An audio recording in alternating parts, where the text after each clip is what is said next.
అందరికీ నమస్కారం అండి.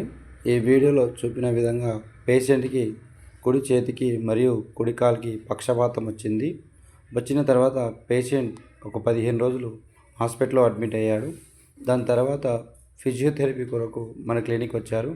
వచ్చిన తర్వాత మనము పేషెంట్‌కి ఎక్సర్సైజ్ థెరపీ మరియు ఎలక్ట్రోథెరపీ యూజ్ చేసి పేషెంట్‌ని కేవలం 30 రోజుల్లో మార్పులు అనేటివి ఎలా వచ్చాయో ఈ వీడియో మీరు పూర్తిగా చూస్తే అర్థమవుతుందండి. ఈ రోజుల్లో ఫిజియోథెరపీ అనేది చాలా ఇంపార్టెంట్ అండి. పెరాలసిస్ వచ్చిన కండిషన్కి కండరాలన్నీ బిగుసుకుపోవడము మరియు నడవలేని స్థితిలో ఉండడము ఉంటుందండి.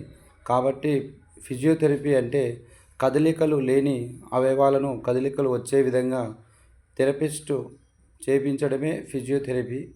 ఈ ఫిజియోథెరపీ అనేది చాలా ఇంపార్టెంట్ కాబట్టి ప్రతి ఒక్కరూ పెరాలసిస్ వచ్చిన తర్వాత ఫిజియోథెరపీని ఖచ్చితంగా కన్సల్ట్ అవ్వాలి. మీకు చాలా మంచిగా ఇంప్రూవ్మెంట్ వస్తుందండి.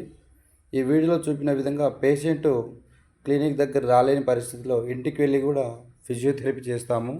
మా క్లినిక్ వచ్చేసి అడ్డాకల్ ఎస్బీఐ బ్యాంక్ దగ్గర ఉంటుందండి. గత 6 సంవత్సరాలుగా మేము ఎన్నో కేసులు ఈ విధంగా సక్సెస్ఫుల్ చేశామండి. మీకు ఎవరికైనా పక్షవాతం వచ్చినచో మీరు మా క్లినిక్ని సందర్శించవచ్చు.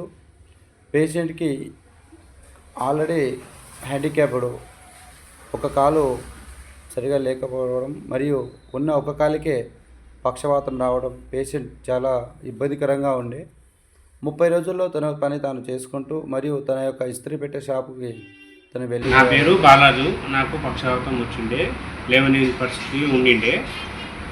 ఇప్పుడు నా పనులు నేను చేసుకుంటున్నా, ఎందుకంటే ఫిజియోథెరపీకి వెళ్ళి నేను ట్రీట్మెంట్ తీసుకుంటాను.